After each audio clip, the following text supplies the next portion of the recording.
A paz, amigos.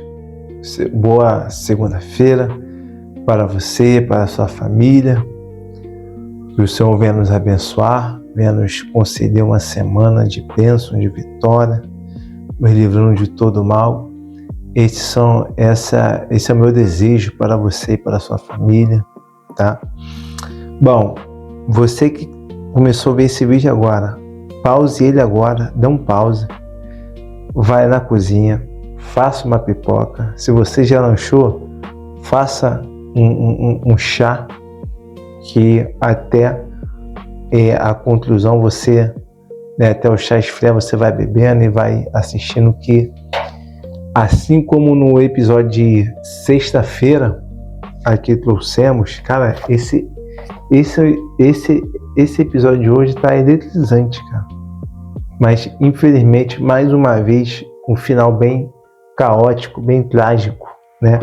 Mas, cara, eu tava aqui lendo, segurando na cadeira, falei, rapaz, que é isso?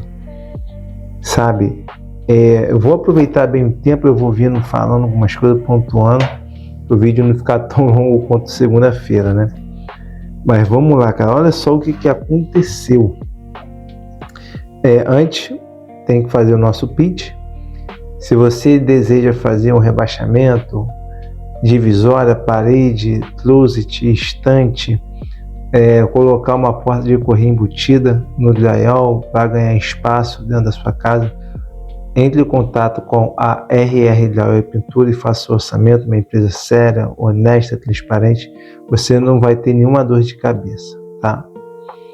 Esse é o nosso anúncio do nosso patrocinador. Bom, vamos lá.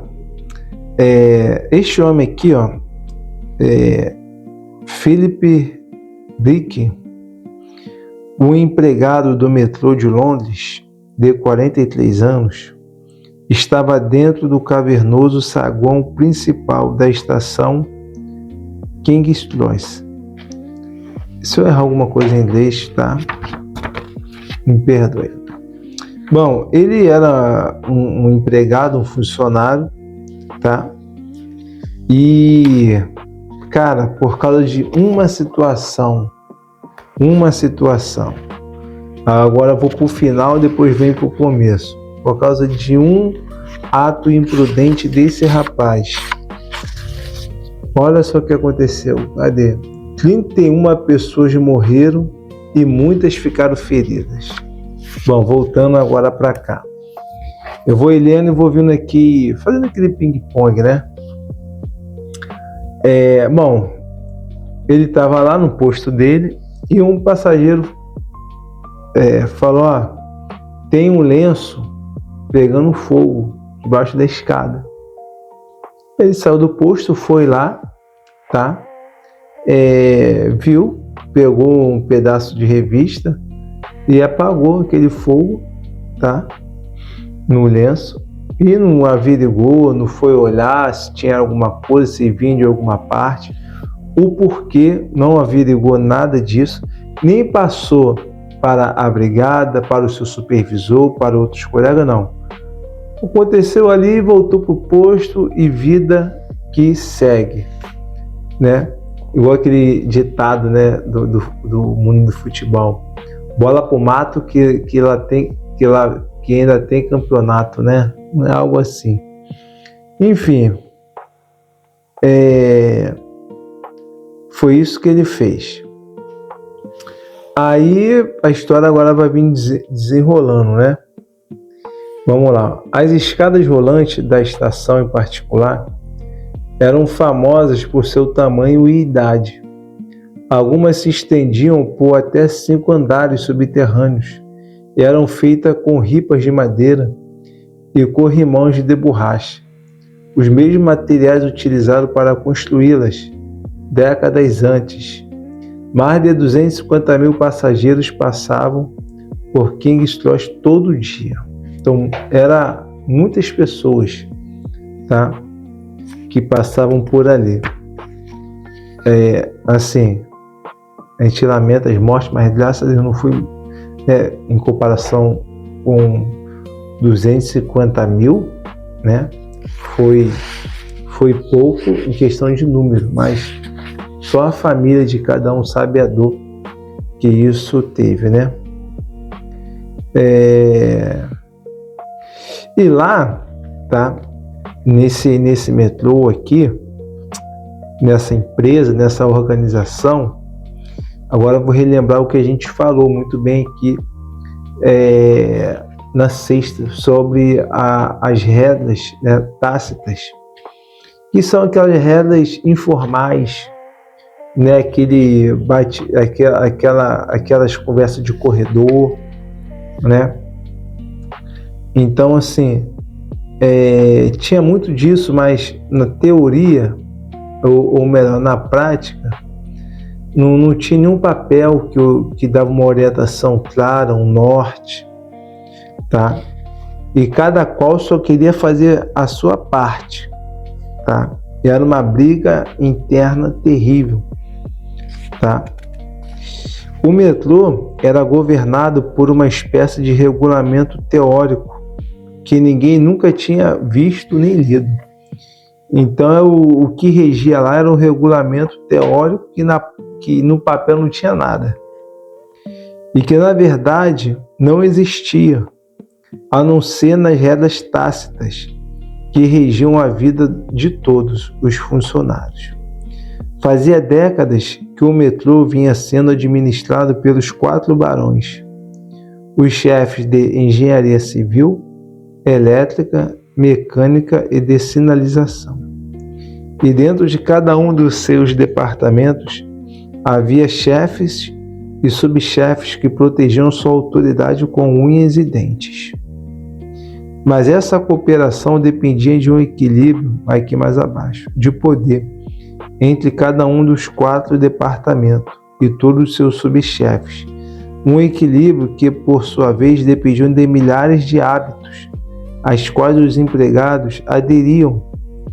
Esses hábitos criavam uma trégua entre os 4 barões e seus representantes.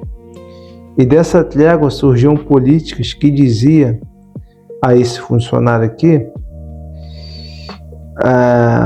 que procurar incêndios não é tarefa sua, mantenha-se na sua área, ou seja, é a sua tarefa ir, averiguar, falar, chamar, não, então fica na sua, tá? Era tipo assim, cada um no seu quadrado, só faz o seu, sabe? Não procura aprender nada, se orientar por nada, só faça o teu feijão com arroz. Em tese, tá, dependendo da organização, da complexidade, isso funciona por um tempo, não por todo o tempo. Porque na primeira situação difícil que acontecer, ninguém vai saber o que fazer, tá? Assim, Brickell não disse nada sobre o lenço de papel em chamas. Em outras circunstâncias, aquilo talvez fosse um detalhe insignificante. Nesse caso, o lenço era um aviso, um pouco de combustível que escapara de um incêndio maior escondido, mostrando que mesmo as tréguas perfeitamente equilibradas podem se tornar perigosas se não forem projetadas de maneira correta. Então, por causa de um lenço, cara, a qual um incêndio estava iniciando e era um prelúdio, tá? E se ele tivesse agido de uma outra maneira, chamado a brigada para averiguar, chamado o seu supervisor, passasse a informação, esse mal terrível não teria acontecido, cara, tá?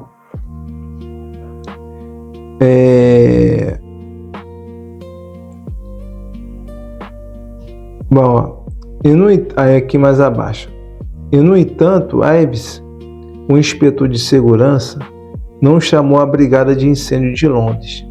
Ele próprio não tinha visto fumaça alguma. E outra das regras tácitas do metrô era que os bombeiros jamais deviam ser acionados a não ser que fosse absolutamente necessário.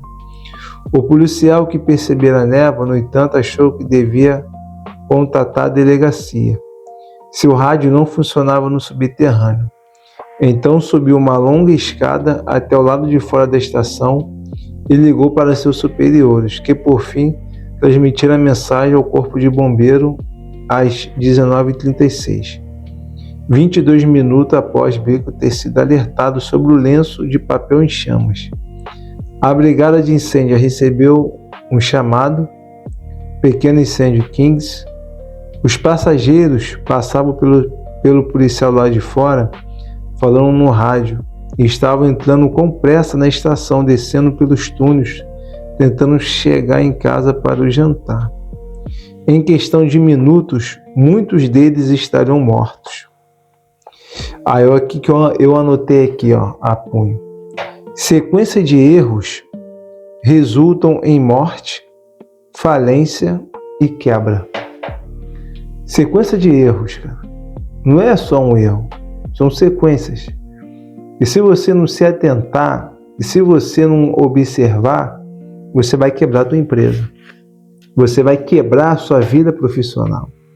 Você vai quebrar a sua família. Você vai se quebrar. Você vai ir à falência. Por uma sequência de erros, cara, que você vai deixando passar, vai passando, e você não trata, você não modifica, você não averigua, você não analisa, quando vai ver, já era.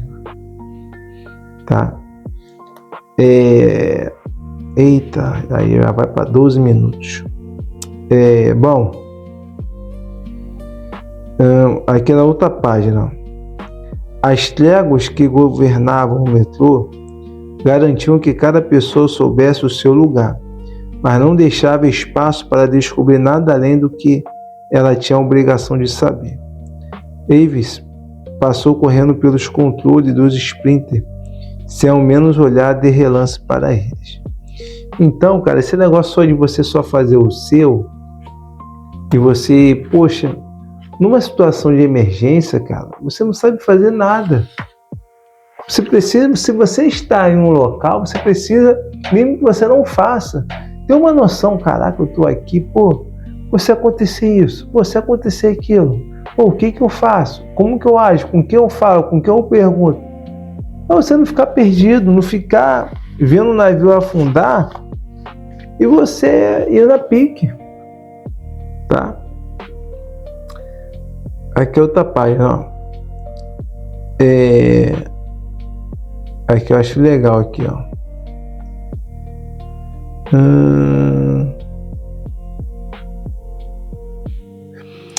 Quem sabe, ele disse, as camadas antigas devessem ser removidas antes que uma nova fosse aplicada. Tá? Deixa eu ler aqui mais assim para você poder entender. Bom, lá embaixo o incêndio estava se alastrando. A escada rolante inteira agora estava em chamas, gerando um gás superaquecido que subiu até o topo do poço, envolvendo a própria escada, onde ele ficou preso contra o teto do túnel, que estava coberto com cerca de 20 camadas de tinta antiga. Anos antes, o diretor de operações do metrô sugerira que toda aquela tinta talvez representasse um risco de incêndio.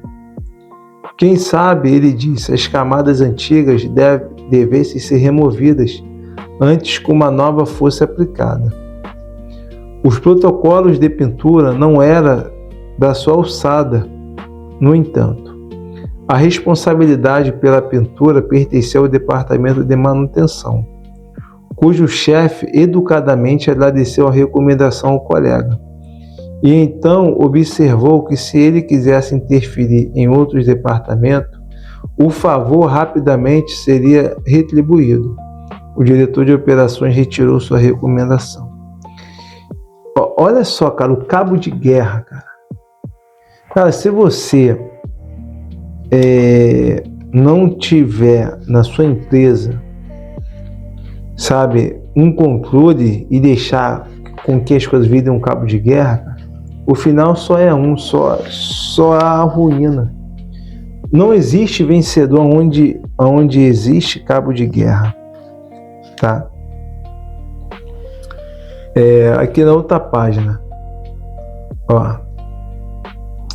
Pouco depois da explosão, dezenas de caminhões de bombeiros chegaram. Mas por que o regulamento do Corpo de Bombeiro os instruía a conectar suas mangueiras aos hidrantes da rua, e não aqueles instalados pelo metrô dentro da estação? E por que nenhum dos funcionários do metrô tinham plantas mostrando o layout da estação? Todos os mapas ficavam no escritório que estava trancado, e nenhum dos bilheteiros, nenhum gerente da estação tinha as chaves. Caramba, que coisa, cara. Os bombeiros levaram horas para apagar as chamas. Olha só, pode um erro, cara. Quando o incêndio finalmente foi apagado, às 1h46 da manhã, 6 horas depois que o lenço em chamas foi percebido, a contagem estava em 31 mortos e dezenas de feridos.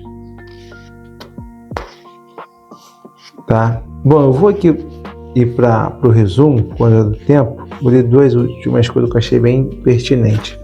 E você compra esse livro para você entender essa história. Pô, cara, que livro excelente. Às vezes, uma única prioridade, ou um único departamento, ou pessoa, ou meta, precisa se sobrepor a todo o resto, por mais que isso seja desagradável ou ameace o equilíbrio de poder que mantém os trens passando na hora certa. Às vezes, uma trégua pode gerar perigos que pesam mais do que qualquer paz. Forte. E para terminar, todos esses líderes aproveitaram as possibilidades criadas por uma crise. Durante uma turbulência, os hábitos organizacionais se tornam maleáveis o bastante tanto para alocar responsabilidade quanto para criar um equilíbrio de poder mais imparcial. Na verdade, as crises são tão valiosas que às vezes vale a pena avivar um senso de catástrofe iminente em vez de deixar a coisa assentar. Então, aqui já fala, né, para você poder entender essa parte, Tony Dungy, que já falamos aqui. Se você não se lembra ou não viu, volte a alguns episódios falando sobre, cara, esse cara fantástico. Quando encontrou e assumiu os lamentosos Books, Paone, tá, descobriu ao tornar-se diretor executivo da Alcoa Desgovernada. Bom, essas duas aqui pessoas que eu falei, que falamos sobre a história delas aqui muito bem, e alguns outros também, aproveitaram a crise, um momento difícil, para colocar as coisas no eixo. Então, às vezes, é necessário você aproveitar momentos, ter que aproveitar momentos, para arrumar a casa. Aproveite agora, arrume a casa agora. Não deixe as coisas piorar, para você arrumar, se organizar e levar a sua empresa rumo à vitória. Um forte abraço a todos.